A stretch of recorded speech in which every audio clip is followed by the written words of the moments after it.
A'udzubillahi minasyaitonirrajim. Bismillahirrahmanirrahim. Assalamualaikum warahmatullahi wabarakatuh.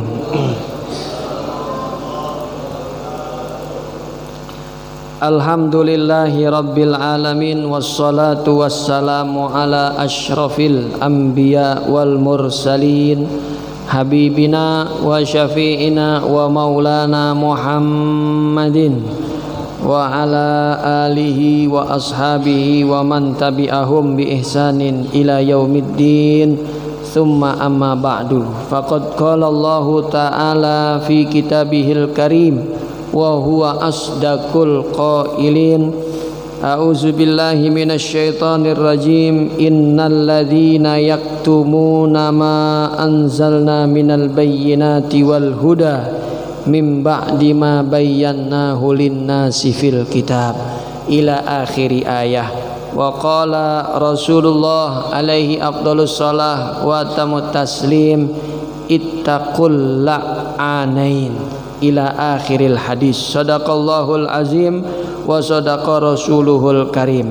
Yang sama-sama kita hormati dan kita cintai karena Allah, orang tua kita, tokoh masyarakat kita, sepuh kita al-mukarram wal muhtaram Bapak Haji Sa'ali. Kita doakan mudah-mudahan Allah panjangkan umurnya dalam ketaatan, Allah berikan kesehatan dalam iman dan takwa, sehingga bisa terus membimbing kita dengan ilmu dan pengalaman beliau ke jalan yang diridhai Allah Subhanahu wa taala. Juga segenap para asatiz, para hujjaj, para tokoh masyarakat, pimpinan majelis taklim, pimpinan masjid dan musola, wabil khusus DKM Masjid Al-Mujahidin, bapak-bapak hadirin serta ibu-ibu hadirat jamaah yang dirahmati Allah Subhanahu wa taala. Yang pertama, tentu kita bersyukur kepada Allah Subhanahu wa taala. Pengajian kita lanjutkan kembali setelah pekan lalu kita libur karena bertepatan dengan ibadah udhiyah. Kita masyarakat bilangnya kurban, padahal yang benar adalah udhiyah. Kalau kurban itu syariat Nabi Adam, umat Nabi Adam. Kalau umat Nabi Muhammad nyebutnya udhiyah. Cuma lisan kita udah biasa nyebut kurban, ya. Yang mengurban kita sebut muqorib, ya kan? Hewannya, ibadahnya kita sebut kurban. Yang benar tuh kalau dipikir, kita kan belajar pikir, nanti ketemu tuh bab udhiyah. Yang ngurban, yang udhiyah namanya mudhahi, begitu. Hewannya, ibadahnya udhiyah. Memang susah betulinnya Pak. Kadang ustadznya aja masih keceplosan nyebut kurban. Kayak saya tadi keceplosan tuh, nggak sengaja, ya kan? Padahal saya tahu ilmunya. Yang benar udhiyah. Ya, kayak akikah, kan yang benar akikah hewannya. Kita bisa bilang akikah, bisa ya kita bilang ya, jasa akikah. Tapi giliran udhiyah kita ganti jadi kurban. Itu syariat Nabi Adam. Iz qarraba kurbanan. Ketika kedua anak Nabi Adam, Qabil dan Habil, melakukan persembahan. Kurban itu bukan cuma hewan, apa aja, bisa makanan, bisa tumbuhan, bisa hewan. Kebetulan dua anak Nabi Adam, yang satu peternak, jadi ngurbannya apa? Kambing. Yang satu lagi perkebunan, ya, dia ngorbannya tumbuh-tumbuhan hasil panen, yaitu umum. Tapi kalau berupa hewan, itu dalam syariat agama Islam yang dibawa oleh Nabi Muhammad, namanya udhiyah. Alhamdulillah beberapa masjid udah mulai berubah. Setelah saya sampaikan demikian, ganti spanduknya jadi udhiyah. Mudah-mudahan masjid kita bisa, walaupun susah memang susahnya luar biasa. Ya kita bersyukur, mau kata kurban ke, mau kata udhiyah ke, hikmahnya kita dapetin kemarin. Alhamdulillah. Semua ibadah ta'atun minallah wajtinabun nawahi, itu ibadah pasti ada hikmah yang kita raih di balik ibadah tersebut. Salah satunya ibadah haji, ibadah udhiyah atau kurban, salah satu hikmah yang sama itu adalah takzimu sya'airillah, mengagungkan syiar-syiar Allah. Makanya kita kadang ngadainnya di lapangan masjid, makin syiar itu. Kalau zaman dulu bikinnya di mana? Di rumah masing-masing, karena semua pada bisa nyembelih, semua pada bisa ngulitin, semua pada bisa nyacak dagingnya jadi mentah dan dibagiin ke fakir miskin. Dulu sahabat begitu. Kira-kira di masjid kita semuanya bisa nyembelih gak kira-kira? Bisa ngulitin gak kira-kira? Hanya sebagian saja. Maka dikoordinirlah satu masjid, satu musola diadakan di depan atau di lapangan masjid, itu tidak jadi masalah, ya. Menjadi apa tuh? Syiar Allah Subhanahu wa ta'ala. Jadi orang akan melihat yang nggak ngerti agama, oh umat Islam ada apa itu berbondong-bondong ke tanah Mekah Al-Mukarramah, mereka berbondong-bondong ke padang Arafah, padang yang tandus, itu namanya haji. Ini lagi yang di tanah air ngapain nih pada nyembelih? Ini yang namanya udhiyah. Wa may yu'azzim sya'airallah fa innaha min taqwal qulub. Siapa yang mengagungkan syiar-syiar Allah, maka itu tanda takwa yang ada di dalam hatinya. Mudah-mudahan ketakwaan yang ada dalam hati kita ini diterima oleh Allah Subhanahu wa taala, karena bukan dagingnya, bukan darahnya, bukan tulangnya yang dinilai Allah, tapi ketakwaan kita yang menyambut perintah Allah tadi. Mudah-mudahan kita termasuk di dalamnya. Amin ya rabbal alamin.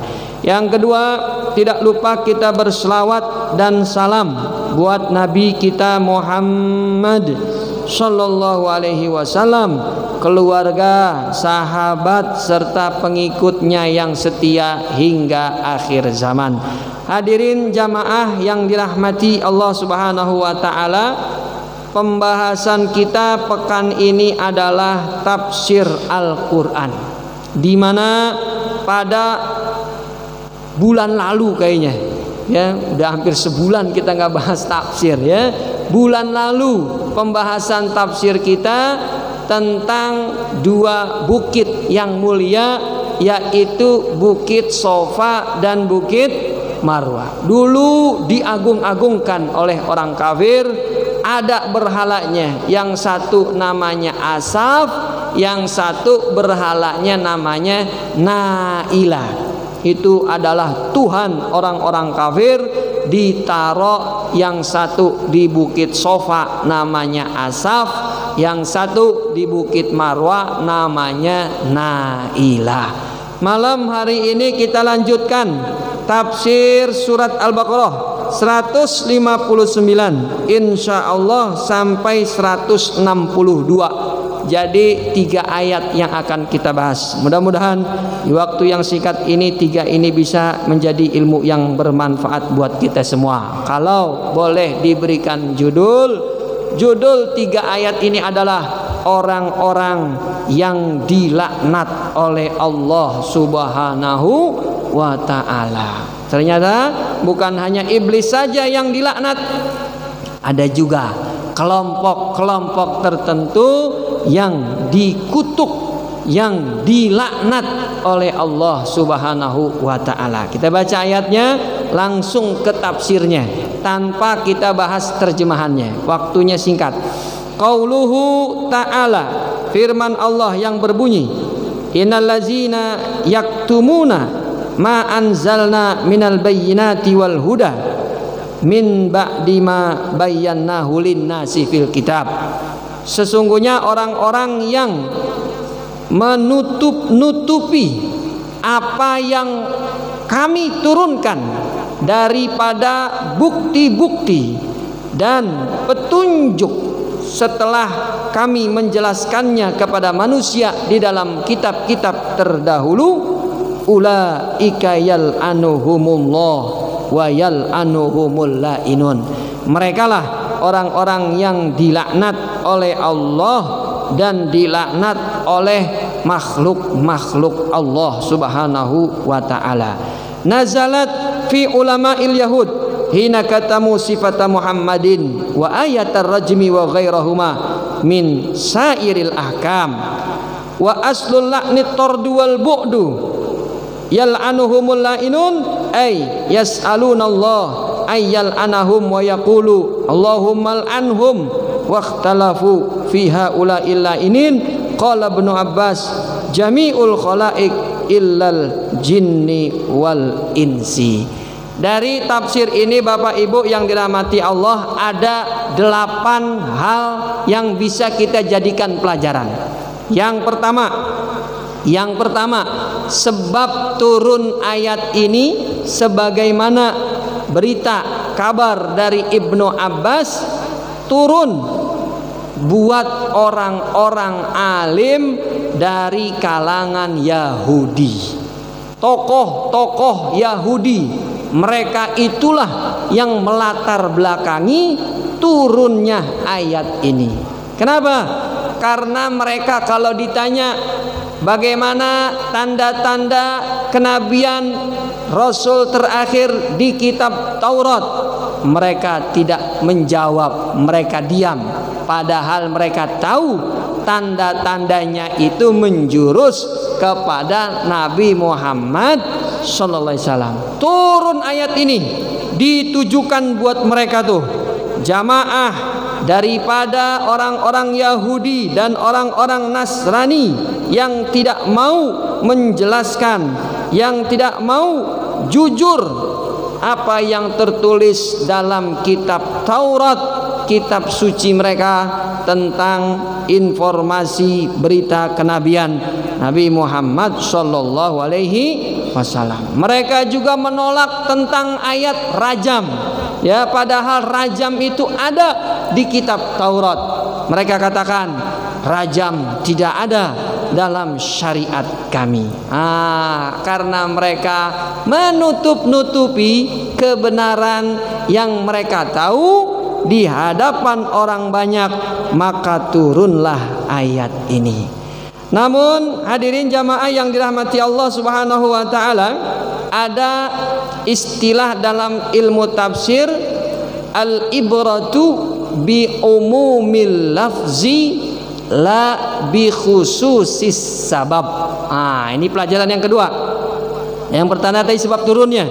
Yang kedua, ada istilah dalam ilmu tafsir yang dijadikan patokan itu lafaz umum, bukan sebab turunnya secara khusus. Ya, memang nih ayat ditujukan buat orang-orang Yahudi yang menutupi kebenaran, tapi secara umum kalau dilihat dari bunyi ayatnya, maka ini berlaku juga buat selain orang-orang Yahudi, selain orang-orang Nasrani, termasuk kita umat Islam yang tahu ilmu agama tapi menutup-nutupi, tidak jujur kepada masyarakat, mereka juga akan dilaknat oleh Allah Subhanahu wa ta'ala, sebagaimana Allah melaknat orang-orang Yahudi, ada ilmunya tapi tidak mau menyampaikan kepada orang lain. Nah, ini yang kedua. Walaupun ayatnya khusus tapi maknanya umum. Makanya di Quran kalimat Allah melaknat itu diulang 37 kali. Ada 37 ayat di mana Allah melaknat orang-orang kafir, juga orang-orang yang non kafir, orang Islam termasuk dilaknat di dalamnya. Ada 37. Ayat yang kita bahas ini urutan ketiga. Urutan pertama ada di Al-Baqarah, udah kita bahas ayat 87. Urutan yang kedua Al-Baqarah 88. 87 berbunyi wa qalu qulubuna ghulf bal la'anahumullahu bikufrihim. Hati mereka berlapis-lapis, Allah melaknat mereka karena tidak menerima kebenaran.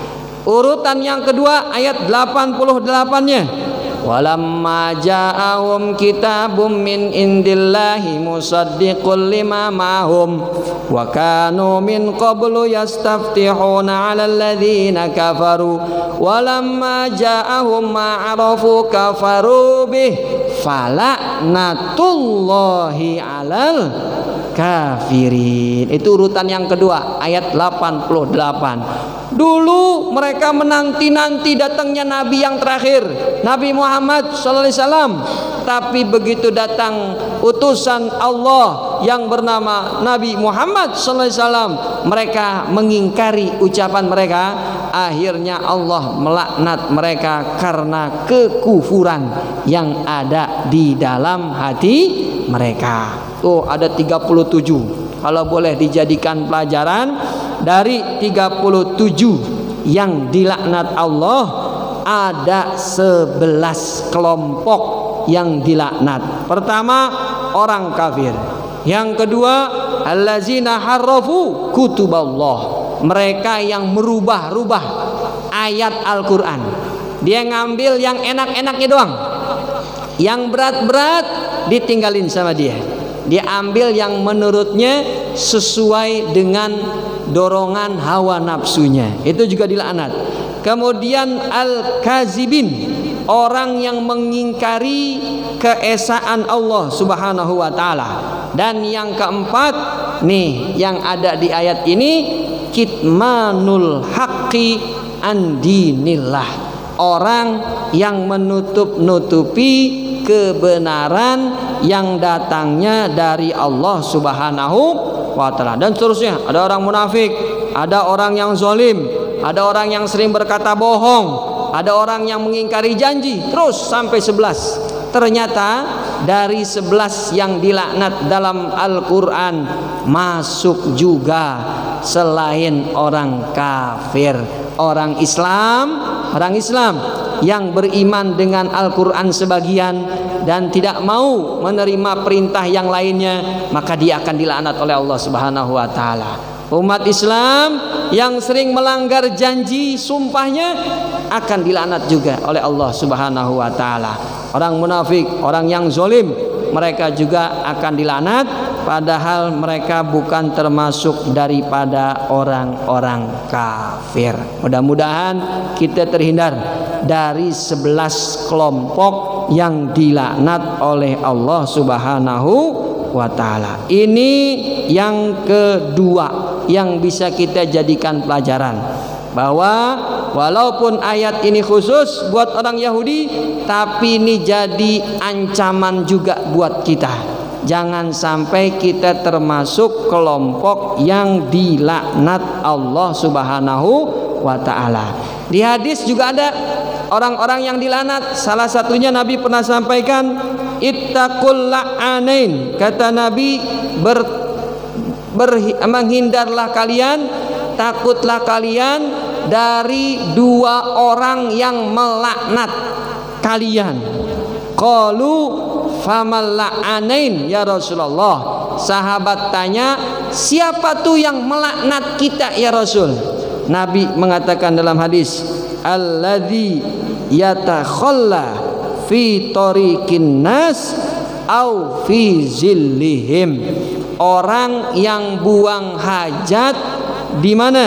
Di jalanan, tempat orang lalu lalang. Dan yang kedua, orang yang buang hajat, buang kotoran di tempat orang berteduh. Itu kalau ada orang yang melakukan hal demikian, dia mendapat laknat dari orang lain. Pasti kita kan melaknat nih. Siapa nih yang buang begini nih? Apalagi buang sampah tuh banyak yang melanat ya. Yang buang sampah di sini apa tuh? Bahasanya kadang suka kasar tuh, ya kan? Nah, tuh jangan sampai kita masuk dalam kategori hadis ini. Jangan kalian buang sampah, jangan kalian buang kotoran di tempat umum orang lewat, atau yang kedua di tempat orang istirahat. Itu di hadis Nabi banyak penyebutan kata laknat. Kalau di Quran cuma 37 kali diulang kata laknat. Sedangkan di hadis kita nggak ingin bahas karena waktunya nanti tidak cukup. Yang ketiga, pelajaran yang bisa kita ambil, al-kitmanu tarku izhari syai' ma'al hajah ilaih. Apa sih yang dimaksud menutup-nutupin biar kita nggak termasuk dalam kategori ayat ini? Kata para ulama tafsir, al-kitman itu maksudnya adalah tarku izhari syai' ma'al hajah ilaih, meninggalkan sesuatu yang sangat dibutuhkan orang lain.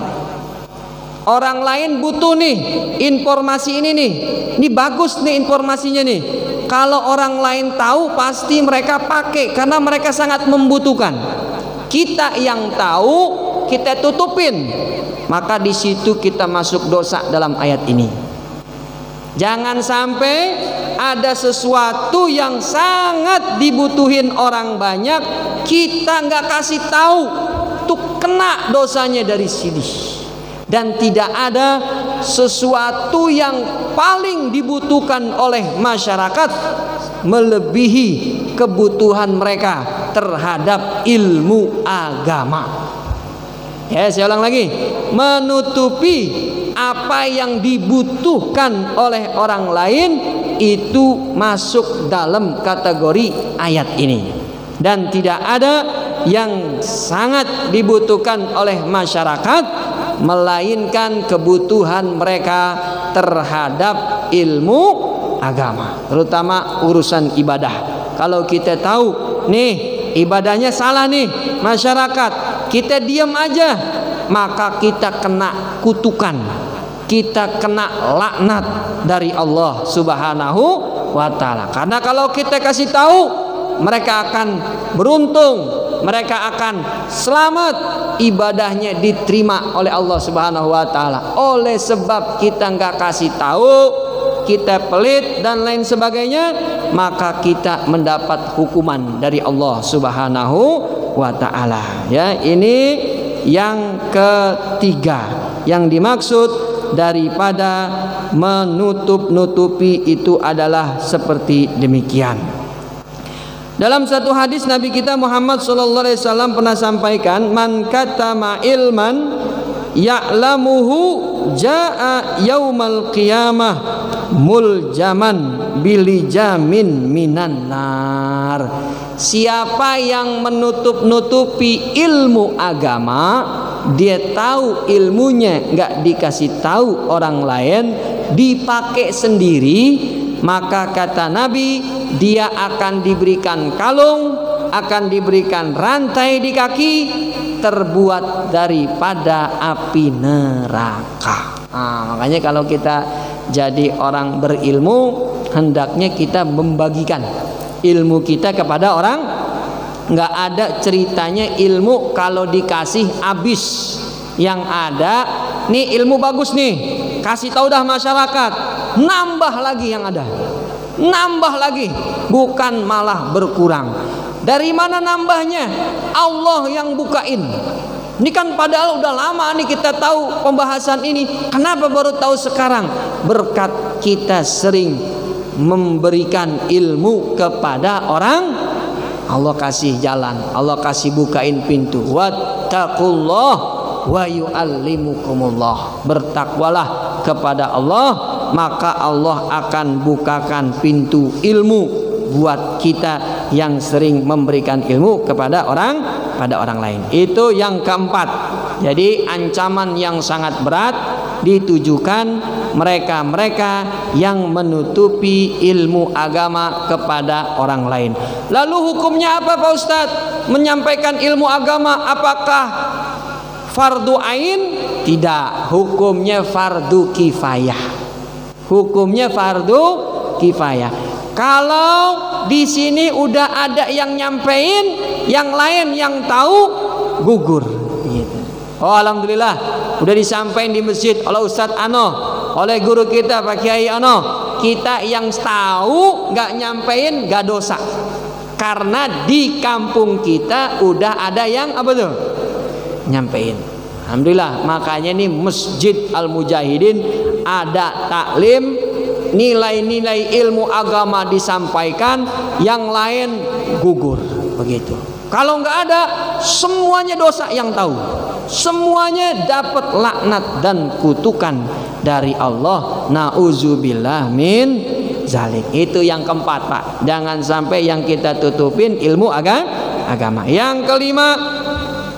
Yang kelima yang bisa kita ambil dari ayat ini, ya, ada yang berpendapat, hadirin yang dirahmati Allah Subhanahu wa taala, ayat ini perintah dari Allah, siapa yang menyampaikan ilmu agama nggak usah minta bayaran, gitu ya. Sebagian nih mengatakan, oh dari ayat ini kita nggak boleh ngambil upah kalau kita nyampein ilmu agama. Dari mana? Ada ayatnya, nanti ketemu di 174.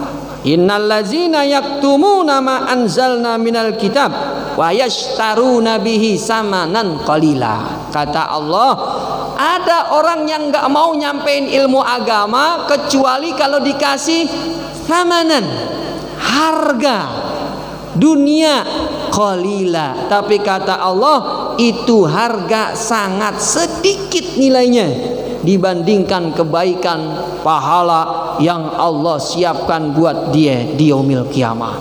Jadi ada orang, ada ustadz nggak mau nerima bayaran dari siapa? Jamaah. Haram. Tapi ternyata ada yang bayar dari pihak lain lebih gede, misalnya begitu, ya kan? Sama jamaah bilangnya haram, ya kan? Nah itu dalilnya ini dipakai. Tapi jumhur ulama mengambil upah dari menyampaikan ilmu agama, ngajarin Quran, ngajarin baca tulis Quran, itu dibolehkan. Hadisnya mana? Inna ahaqqa ma akhaztum alaihi ajra kitabullah, kata Nabi. Upah yang paling manis yang kita dapati dari jerih payah kita, itu yang kita ambil dari kitabullah, daripada Al-Quran, daripada agama. Tapi nggak boleh pakai tarif, begitu. Ada nggak yang pakai tarif kira-kira? Saya kalau nggak dibayar 6 juta sekali ceramah, saya nggak mau datang. Nah ini yang kagak boleh. Tapi kalau nggak pakai tarif, ya dikasih Allah melaknat orang-orang yang menutupi kebenaran. Dari mana dalil ini didapat? Ya, pendapat ini didapat oleh Imam Ibnu Abbas, sahabat Nabi yang mulia Abdullah bin Abbas radhiyallahu an. Dari hadis Nabi, kata Rasulullah, idza wudi'ar rajulu fi qabrihi fayas'alu, kalau ada jenazah ditaruh di liang kubur, selesai ditaruh maka jenazah tadi akan ditanya. Yang pertama, madinuka, apa agamamu? Yang kedua, waman nabiyuka, siapa nabimu? Yang ketiga, waman rabbuka, siapa Tuhanmu? Lagi nanti, waman ikhwanuka, siapa saudara-saudaramu? Wama imamuka, apa imammu? Nah, itu pertanyaan nanti ketika orang ditaruh di dalam kubur. Fayaqulu ma'adri. Ada jenazah ditanya 5, baru ditanya 3, jawabnya udah la adri, saya nggak tahu siapa Tuhan saya nggak tahu siapa nabi saya, dan saya nggak tahu apa agama saya. Berarti nggak ditanya lanjutan itu. 3 ini nggak bisa jawab, ya kata Nabi di hadis, nggak dilanjutin lagi. Apa yang dilakukan oleh malaikat? Kan ditanya 5. Kalau udah nggak bisa jawab 3, anak sekolah pertanyaan 5, 3 udah salah, lulus apa nggak kira-kira? Udah nggak lulus, habisin begitu. Jadi nggak ditanya sampai 5, 3 udah nggak bisa, beresin udah. Fayad ribu dorbatan, kata Rasulullah. Tuh malaikat yang tanya, yang satu nanya, yang satu bawa gebugan. Munkar sama nakir. Kalau yang nanya munkar, yang gebuk siapa? Nakir. Kalau yang nanya nakir, yang gebuk munkar. Nanti kita tanya loh, yang munkar yang mana ya gitu ya. Udah nggak pakai tanya, ente yang ditanya, ngapain nanya kita gitu ya kan? Jadi begitu dia ya. 3 nggak bisa jawab, eksekusi langsung. Maka dipukullah jenazah tadi 1 pukulan, cuma 1 pukulan. Salahnya 3, dipukulnya berapa? Pukul 1. Tapi kata Nabi, itu kalau dipakai pukul oleh malaikat munkar dan nakir 1 pukulan, gunung Uhud langsung jadi debu. Bapak Ibu pernah kan ke gunung Uhud kan? Gede kan? Wow, gede, luas, batu semua, bukan pasir, bukan tanah. Kalau di kita gunung masih ada tanahnya, kalau di sana batu begitu. Makanya orang Arab kalau bikin rumah tuh paling mahal pondasinya kalau di gunung, karena batu bener-bener. Itu kata Nabi, 1 ayunan gunung Uhud langsung jadi apa? Kira-kira badan kita jadi apa tuh? Jadi apa kira-kira? Kalau batu aja jadi debu, ya kan? Kata Nabi, fayad ribu dorbatan yasma'uha kullu syai'in illa saqalain. Itu begitu dipukul, jenazahnya teriak, semuanya dengar kecuali saqalain. Saqalain itu manusia dan jin. Kita nggak bisa dengar. Walaupun dipasang kamera CCTV dalam kuburan, kita tetap nggak bisa dengar, karena Nabi yang bilang nggak bisa dengar 2 bangsa, bangsa jin dan bangsa manusia. Fala yasma'u syai'un sautahu illa la'anah. Selain jin dan manusia, semuanya dengar. Tanahnya dengar, kayunya dengar yang buat nutupin tuh, kain kafannya dengar juga, binatang-binatang yang ada di kuburan dengar juga, malaikat apalagi dengar. Dan kata Rasulullah, semua yang dengar teriakan jenazah tadi melaknat jenazah tersebut. Allahu Akbar. Jangan sampai kita termasuk orang yang demikian, dilaknat ketika ditanya dalam kubur 3 pertanyaan nggak bisa jawab, langsung Allah Subhanahu wa ta'ala murka. Jadi Allah melaknat dan seluruh alam semesta melaknat, kecuali siapa?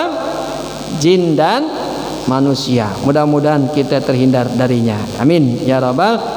Ini saja yang dapat saya sampaikan, jamaah yang dirahmati